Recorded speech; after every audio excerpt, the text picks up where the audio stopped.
Olá pessoal, bom dia. Aqui é Jorge Duro em mais um Bom de Papo. Hoje temos um assunto muito interessante com o consultor de vendas Celso Rindlermeier. Ele vai falar uma abordagem diferenciada de como fazer a gestão dos seus negócios. Celso, um prazer tê-lo conosco. Prazer é todo meu, Jorge. Então, passo a palavra. Os internautas estão interessados em saber um pouquinho mais sobre esse assunto. Muito obrigado a você, Jorge, a Mercadata. Bom dia ao público presente.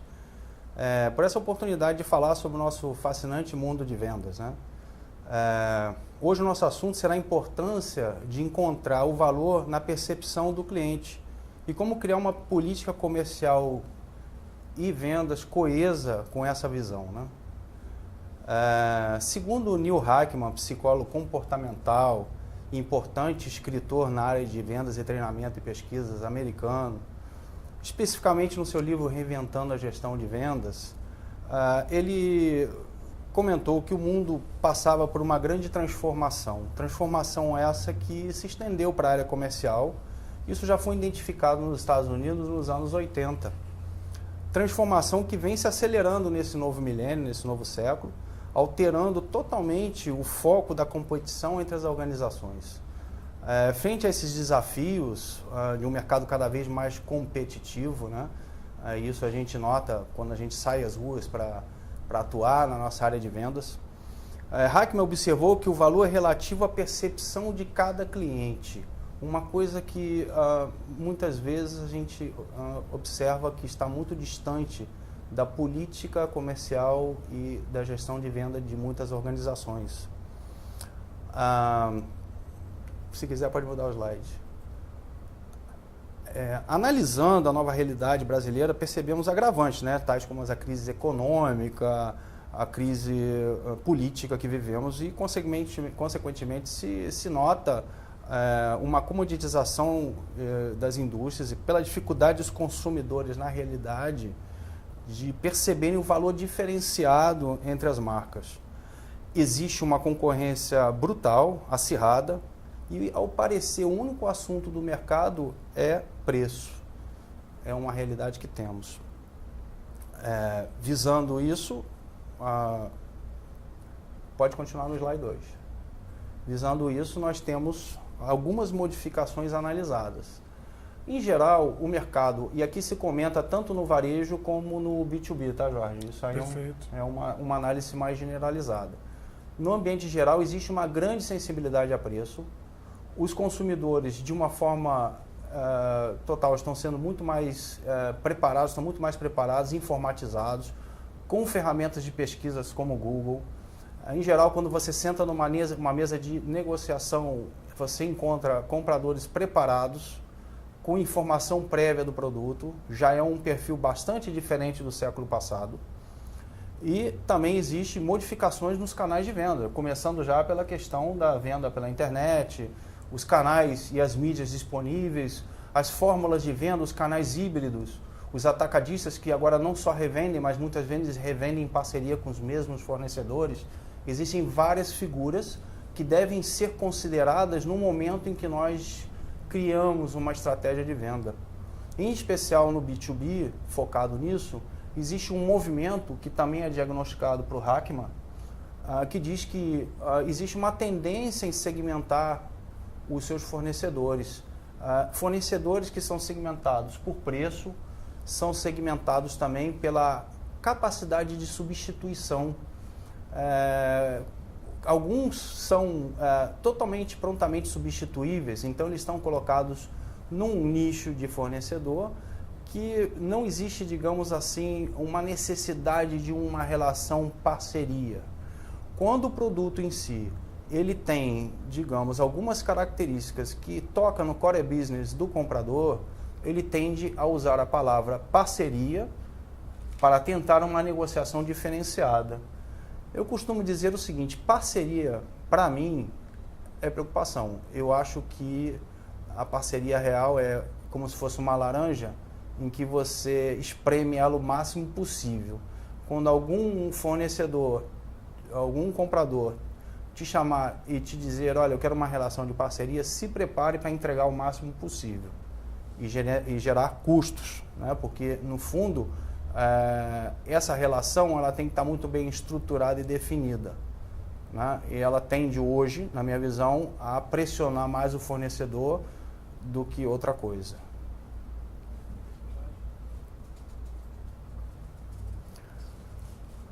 Bom, toda essa visão da segmentação dos fornecedores, a questão de você ter essa realidade, essa pressão, essa visão de preço em cima de um mercado altamente competitivo, ofertado, nos faz a seguinte pergunta: qual o propósito real da força de venda?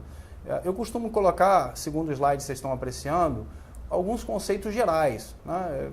Alguns dizem que é comunicar o valor segundo os efeitos do marketing, outros executivos mais diretos dizem: olha, eu gostaria que fechasse a venda. Outros preferem que os clientes, que os seus vendedores tenham uma constante geração de relatórios para que esses relatórios dê, digamos, um parecer do seu trabalho nas ruas, comunicar as características do produto e divulgar as ofertas da empresa. Isso são visões genéricas, no qual eu, sinceramente, vou discordar um pouco, né? E vou expor isso no próximo slide, que eu chamo de armadilha de comunicação de valor. Está muito de moda e de vogue comentar sobre a miopia do marketing, né? Eu acho que todos já ouviram falar disso. E a miopia do marketing também se funde com a miopia de vendas, né? No fundo, são duas forças que muitas vezes trabalham independentes. Marketing basicamente cria o valor do produto e quer que vendas o comunique. E vendas muitas vezes comunica, mas não consegue comunicar de uma forma clara, ou percebe que o seu cliente não reage bem a essa comunicação. Isso tem um motivo: o valor está na cabeça do cliente. Quando você entrega ao cliente características de um produto, você na verdade está entregando a ele talvez alguma coisa que ele não queira ouvir. A necessidade do cliente na verdade alguma coisa muito que deve ser pesquisada, que deve ser colocada na mesa de negociação para que exista uma proposta que atenda essa necessidade. No mundo dos produtos substituíveis, como eu coloquei ali também no slide, a gente tende a comunicar valor, mas é preciso que a força de venda vá às ruas, não comunicar valor de produtos e serviços, e sim criar o valor diretamente com o cliente. Ou seja, a força de vendas passará a ser, nesse novo milênio, o valor real percebido pelo cliente. Para isso precisamos de vendedores capacitados, treinados, coesos com digamos, uma política de vendas que gere a eles ferramentas necessárias para que eles consigam comunicar esses valores, entender a necessidade do cliente de uma forma direta, para que eles sejam capazes de criar suas propostas de uma forma que chegue realmente ao problema em si, no qual hoje nós teríamos assim um perfil de vendedor que nada mais seria que um solucionador de problemas.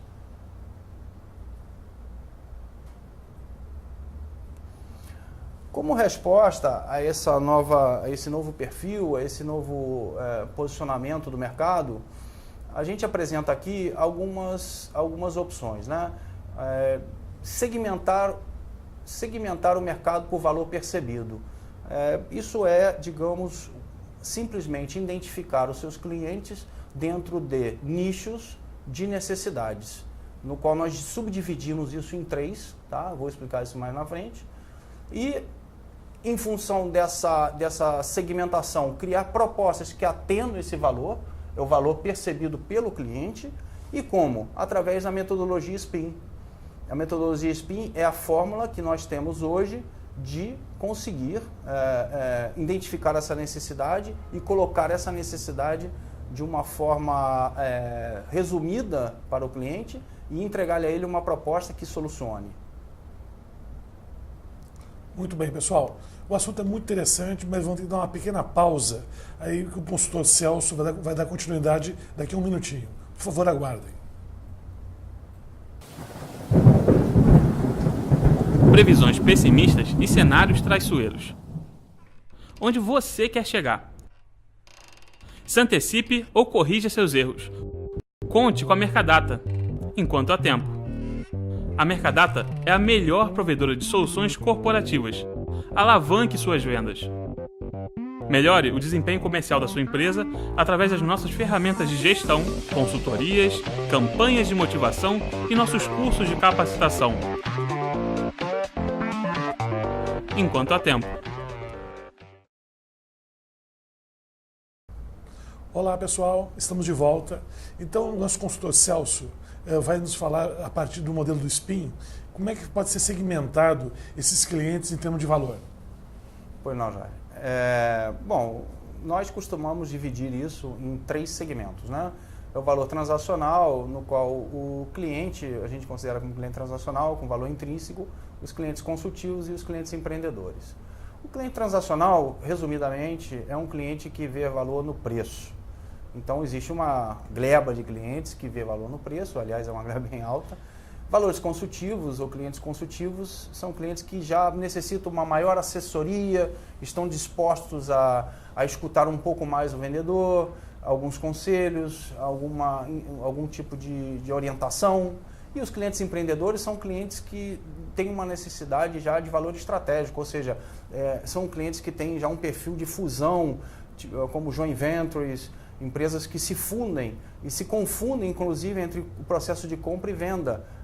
Algumas empresas, alguns clientes precisam que seus fornecedores preencham lacunas na sua produção ou que façam partes da sua produção. Então, existe uma necessidade de modificação desses dois opostos, né, cliente e fornecedor, para que um e o outro se complementem. Então, no fundo, eles sentam do mesmo lado da mesa. É uma relação que, com os anos, vem dando alguns problemas, o mundo vem se fundindo em algumas empresas e não vem dado certo, em alguns casos sim, mas é uma relação bastante complexa, porque ela precisa de uma relação interfuncional. Não é apenas o vendedor, e sim o vendedor, o RH, a diretoria, a presidência, todos envolvidos. Perfeito. Bom, dando continuidade, Celso, nessa segmentação, quais são os pontos mais relevantes? Bom, os pontos relevantes, Jorge, eu considero assim, na questão da venda transacional, as políticas, hoje em dia não tem como você criar um modelo único de venda, dado a esse perfil amplo de clientes. Não existe um modelo vencedor, existe sim aquele modelo que entende a necessidade dos clientes. Quando você consegue entender que os seus clientes estão nessa diversidade de necessidades e você cria políticas sustentáveis, que dê apoio à sua área de venda, que gere ao seu vendedor capacitação, que exista um coaching por parte do gerenciamento comercial junto com esse vendedor, em que todos estão focados na obtenção da necessidade do cliente e concluindo na proposta que solucione, eu acho que nós teremos aí, digamos, um grande diferencial. Perfeito. Eu gostaria, inclusive, de voltar, fazer uma comparação, né, nos modelos tradicionais de venda ensinados e, digamos, entrar também no modelo de compra que a gente sabe que são colocados hoje nos diversos cursos. Vocês podem observar, sem querer entrar em detalhes de cada um deles, que existe, digamos, um paradoxo. A compras, ela está orientada a um procedimento diferente a vendas, no qual existem a tentativa do encontro, mas muitas vezes eles estão distantes. Então, na nossa força de vendas, nós temos que ter consciência dos processos de compra. Compra hoje trabalha com essas 5 etapas, que são o reconhecimento de necessidade, avaliação, as resoluções dos problemas, a compra e a implementação. E vendas tem que tentar gerar valor dentro desse âmbito. Se quiser pode passar o slide que eu acho que aí eu explico um pouco melhor. Exatamente. Veja só, aí vocês podem apreciar as 5 etapas de compras, né? Isso aí, veja só, considerando, Jorge, a nossa visão de percepção de valor, nós aqui estamos numa análise genérica. Aqui eu estou colocando os pontos, não observando se o cliente é transacional, consultivo ou empreendedor. Eu estou colocando de uma forma genérica como é que vendas pode gerar valor em cada etapa de compras. Então, de forma genérica, não considerando, volto a dizer, os perfis de necessidade, a gente vê que no processo inicial, que é o processo de reconhecimento das necessidades, o vendedor simplesmente deve, de uma forma, um modo novo, um modo criativo, tentar ajudar os clientes a reconhecer os problemas, porque o problema, muitas vezes, ele não é explícito, ele é um problema implícito dentro da organização. Você chega numa reunião de negócios e o seu mesmo cliente não sabe bem o problema que ele tem. Posso citar um exemplo.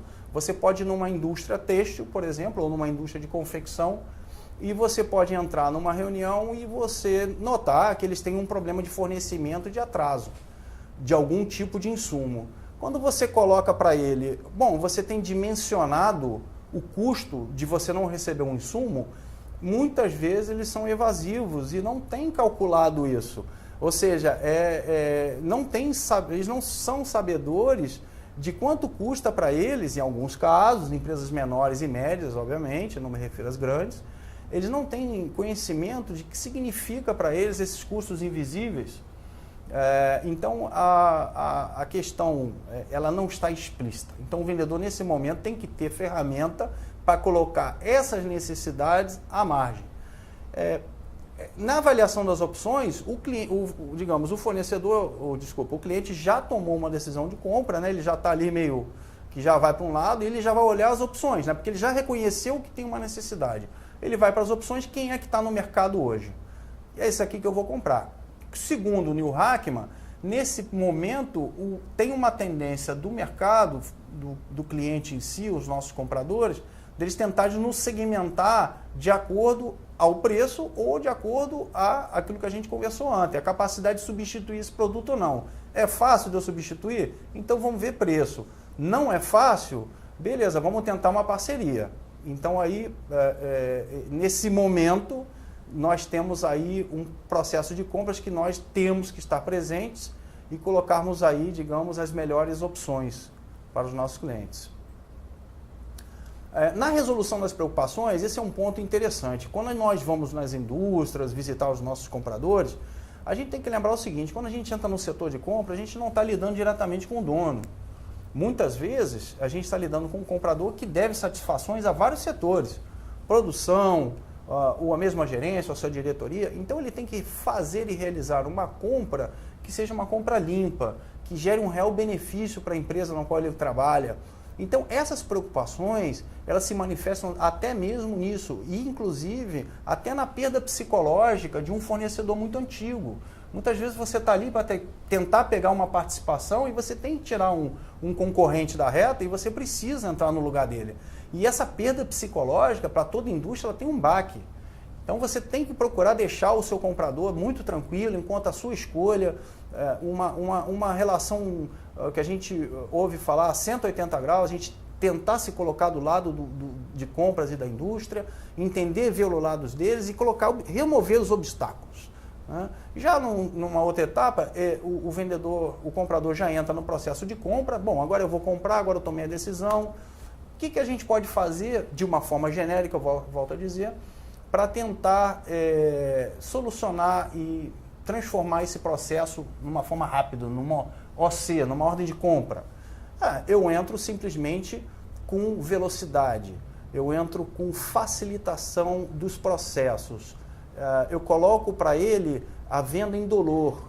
É alguma coisa similar quando você para, por exemplo, por que nós, na noite, quando estamos voltando para casa, lembramos que temos que comprar um refrigerante, alguma coisa para casa, nós, em vez de entrarmos num supermercado, nós entramos numa loja de conveniência. É justamente por isso, porque nós não queremos ter o trabalho de pegar uma fila, parar o carro no estacionamento. Existe uma necessidade nossa, em geral de todos, de ter uma compra indolor, mesmo que pagando-se mais. É uma coisa interessante da gente analisar, porque muitas vezes se paga bastante mais numa loja de conveniência, e isso é uma realidade da indústria também. Né? O processo de compras ele tem que estar limpo. Se quiser, volta o slide só para concluir. E na implementação é a parte final do processo de compras, no qual eles estão instruídos, que é simplesmente saber como eles vão colocar o seu produto como vai funcionar o produto dentro da linha de produção deles, ou simplesmente se a venda for uma venda varejo, como é que esse produto vai funcionar dentro da casa dele. Então, o compras deve mostrar e dar suporte técnico suficiente para que o setor da empresa de compras se sinta confortável nessa decisão. Perfeito. Bom, pessoal, vamos passar ao final do nosso segundo bloco. Logo a seguir, temos o complemento do conteúdo, né? E uma série de perguntas que estão aparecendo aqui dos nossos internautas. Então, mais um minutinho, peço a atenção de vocês aqui. Voltem logo. Como aumentar vendas de maneira sustentável e sem dar mais descontos? Como conseguir atingir suas metas e objetivos de vendas mais rapidamente? Como obter informações detalhadas do mercado e da concorrência? Seja inteligente. O Sensor Mercado vai trabalhar para você. O Sensor Mercado é um sistema de inteligência de mercado geolocalizada.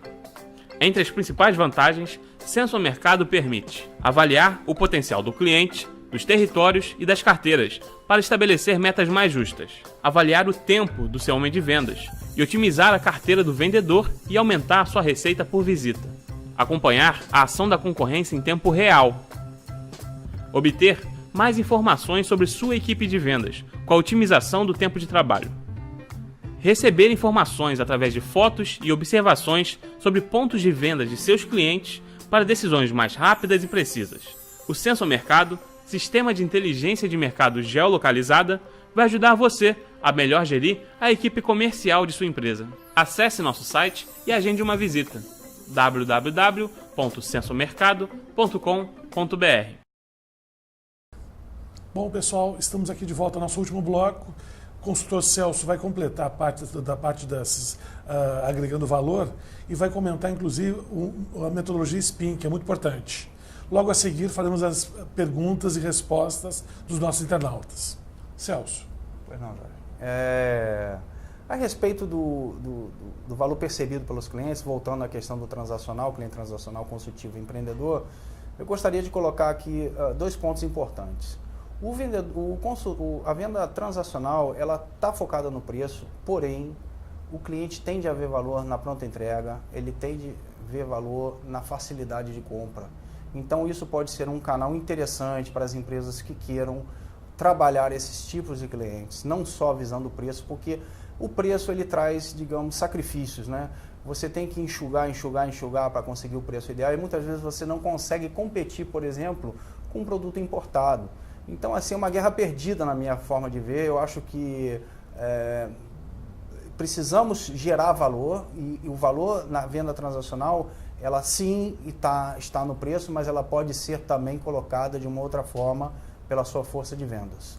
Na venda consultiva, que é uma venda predileta, né, é um processo mais tranquilo, porque o comprador em si não está tão preparado. Ele tem um conhecimento do que ele precisa, mas ele precisa de algo mais, ele precisa se justificar com mais pessoas, ele precisa ter mais conhecimento, então ele está aberto a sugestões, ele está aberto à consultoria. Então, esse processo é um processo em que o preço não tem um valor tão definido, não é uma importância ímpar. O cliente estaria disposto a pagar mais, inclusive, se você solucionar no fundo o problema que ele tem. Então, a identificação da problemática desse cliente é o fundo da questão. E na venda empreendedora, eu gostaria de focar a necessidade de todos os segmentos, todas as funções, todas as pessoas das empresas, tanto do lado de compras, da empresa compradora, como a empresa fornecedora, estarem unidos num processo holístico.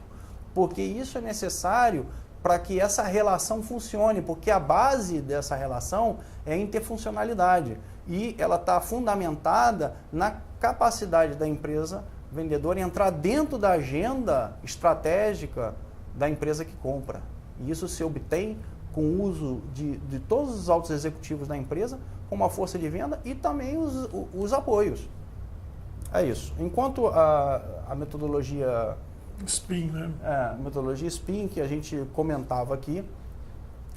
O método SPIN, se você quiser passar o slide, a metodologia SPIN, ela é hoje mega usada nos Estados Unidos, né? É uma forma de você conseguir obter do seu cliente, resumidamente, a necessidade dele. Porém, é uma forma pouco padrão de comportamento do vendedor. Por isso, ela demanda treinamento, demanda coaching, para que sua força de venda entre nesse processo. Ela se assemelha muito às ferramentas utilizadas pela psicologia comportamental. Quando você vai no psicólogo, para quem teve a oportunidade de fazer qualquer terapia ou qualquer tipo de ajuste, você encontra, através das perguntas do psicólogo, uma forma de você se soltar. O processo do spin é a mesma coisa. Você argui o seu cliente, fala pouco, olha que coisa diferente, né? O vendedor que não fala muito, é uma coisa meio fora de padrão, até meio paradoxal. Bem que dizem, né, que o bom vendedor tem 2 orelhas e uma boca, né? É isso. É para ouvir mais do que falar. É isso mesmo. Então, assim, é uma fórmula que nós temos hoje, não rígida, não existe uma rigidez, é uma forma que pode ser conhecida. Eu convido a vocês, caso qualquer dúvida, de mandar e-mail, comunicar, entrar em contato com a Mercadata. A gente está aqui disponível para explicar. A gente tem um curto espaço de tempo para falar sobre o assunto. Mas, assim, resumidamente, ela está fundamentada em 4 tipos de perguntas. Uma é a pergunta situacional, no qual a situação é simplesmente o ambiente que o cliente vive, onde ele está, para quem ele vende, qual é a posição geográfica dele, quantos funcionários, a empresa. Esse tipo de pergunta, eu sugiro, assim, com a minha equipe de vendas, que eles não realizem tanto esse tipo de pergunta, porque é uma pergunta que pode ser pesquisada. Você não precisa enfadar o seu cliente com perguntas que você pode dar ao trabalho. Eu costumo dizer que na situação você tem a oportunidade de gerar valor quando você pergunta apenas as perguntas estratégicas da situação, não exatamente o que você pode descobrir. Por exemplo, perguntar se um cliente tem página web, basta você digitar e você verá que tem. Então você não precisa perguntar. Obviamente, perguntas mais sigilosas, como funcionários, etc., deverão ser feitas, né? Logo, nós temos agora o tipo de pergunta que nós chamamos de problema. A pergunta problema tem que ser uma pergunta agressiva e direta. Você está comprando de quem? Você tem algum tipo de problema? Porque a gente supõe que se a gente está numa mesa de negociação, algum problema deve existir. Se estão te recebendo, é porque existe um fundo, uma necessidade, que ela pode não estar sendo revelada. Mas, através das perguntas de necessidade, deixando o cliente se expressar, perguntas tais como: você compra de quem? Você está satisfeito com a entrega? Eles entregam no momento exato que você precisa? O produto tem problemas de qualidade? E aí você consegue, através dessas fórmulas de pergunta, identificar uma série de necessidades. Quando essa necessidade se coloca à mesa, né, elas muitas vezes virá de uma forma implícita. Ou seja, volta a tocar no assunto do implícito e do explícito. Ela é uma necessidade que ela existe e tem uma certa consciência, mas não monetarizaram esse problema ainda dentro dos custos da empresa. Então, é uma necessidade que você, como vendedor, consultor e até atuante meio como psicólogo, você precisa colocar ela à tona e evidenciar. Aí entra um momento crucial do questionário ou da metodologia, que a gente chama perguntas de implicação, no qual, ou de implementação também, no qual a gente traz na verdade é implicação, tá? Não implementação. A gente traz o problema à tona. Então, como a gente faz isso? Através de perguntas também. É um momento doloroso da reunião, no qual você diz: olha, simplesmente, se você tem um problema de entrega, qual é o valor? Você já tem monetarizado os custos dessa demora? E o cliente começa a se sentir mal por isso, porque você está apertando a ferida, girando o dedo na ferida, e ele começa a ter que expor se sabe ou não sabe o que significa para ele isso. Logo você entra no final das perguntas, que é a pergunta de necessidade, Jorge, em que você coloca para o cliente a solução, mas de uma forma perguntada, não imposta. O que você acharia se na minha proposta de trabalho, eu vi que você tem essas necessidades, eu vi que essas são as implicações, que você tem esses custos. O que você acha de eu colocar para você uma proposta com essas características? Você acha que isso trará para a sua organização um benefício? E você deixa o cliente se expressar, Se você concluir que o cliente respondeu alguma coisa positiva, a sua missão estará cumprida. O cliente está reconhecendo que a solução está na sua proposta e ele estará verbalizando. Diz a psicologia comportamental que quando você verbaliza algo, você sente parte daquilo. Então, o mesmo cliente vai se sentir parte da solução. É assim uma abertura monstruosa de entrada, que tem a ver simplesmente com aquele reconhecimento que você chegou no ponto, na necessidade, dimensionou a necessidade, colocou as implicações dela e entregou para ele na mão a solução. Isso é a metodologia SPIN. Perfeito. Eu acho que foi muito interessante, até tenho uma série de perguntas aqui dos internautas. Vamos começar a passar o seguinte: o que realmente gera valor na visão dos clientes? O valor é padrão ou difere caso a caso? O valor, como nós já falamos, é um valor que está na cabeça das pessoas. O valor não é um valor padrão. O que posso entender por valor hoje? Eu posso entender o valor como preço. Eu posso entender o valor como uma solução de um problema. Eu posso entender o valor em situações em que eu reconheça isso como um real valor. Não necessariamente, e isso é o que nós vemos comentando aqui, não existe uma padronização de valor. Perfeito. Quando você fala, né, por exemplo, o SPIN, isso pode ser aplicado logo do início ou na visita inicial, ou tem que esperar algum momento mais próximo do cliente? Não, é bem pertinente a sua pergunta. Veja só, eu costumo explicar para os meus clientes que eu vou realizar algumas perguntas. É uma espécie de permissão, né? Certo. Mas eu coloco logo de cara que o assunto tem a ver com atendê-lo.